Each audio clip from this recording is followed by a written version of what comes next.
I really feel like I use knife making as a way to interpret my life around me and the things going on in my life.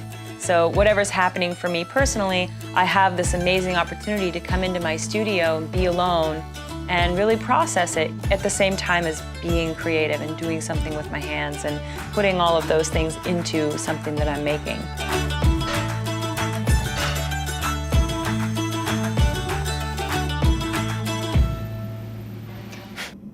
I grew up mainly an apprentice to my father in his blacksmith shop. I learned a lot of metalworking and woodworking from my dad from a really young age. My father had been quite sick for a while, and I went home. And while I was there, I was really at a point in my life where I just felt like I needed something artistically of my own. And so I spent a lot of time just looking at all the materials around me there. And I was really taken by these metal horseshoe rasps. And there was something so rustic yet elegant and beautiful just about the way those tools were made and how they were aging. I picked up a few and just started sculpting them basically with a grinder, shaping them, turning them into jewelry. And over time, playing in the shop, I made a knife. The first knife I made, it's more like a wedge. It doesn't really cut very well. But there's something about it that I feel like even today, I'm still sort of chasing that raw sense of creativity where, of course, it wasn't a very well-made knife, but there was something that it was a real representation of where I was at as an artist and as a person at that time. I really liked the way that felt. And then adding the wooden component to that as well was just really, really satisfying. Working with this material that is very hot and hard in contrast with a material that is very soft and very gentle and takes shape very easily. The two of them together is just sort of this tension that I really like a lot.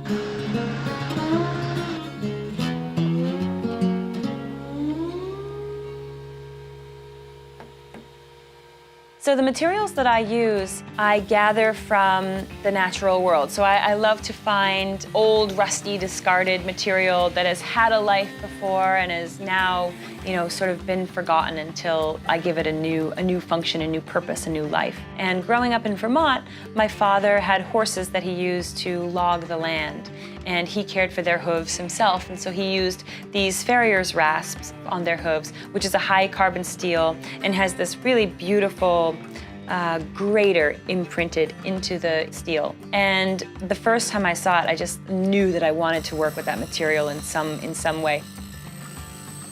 There's nothing I like more than talking to a chef about knives. When you start asking them about their knives, it's like their eyes completely change. It's such a personal tool for them.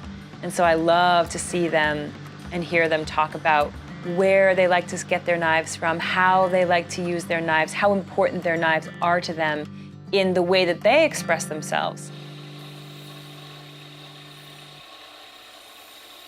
Most of the knives available are not necessarily custom knives. They're very expensive, and also there's a sort of disconnect as to what you find on a typical shelf in your knife shop or your kitchen store. You really have to seek out studio artists who are making knives. So my customers are certainly collectors of handmade things.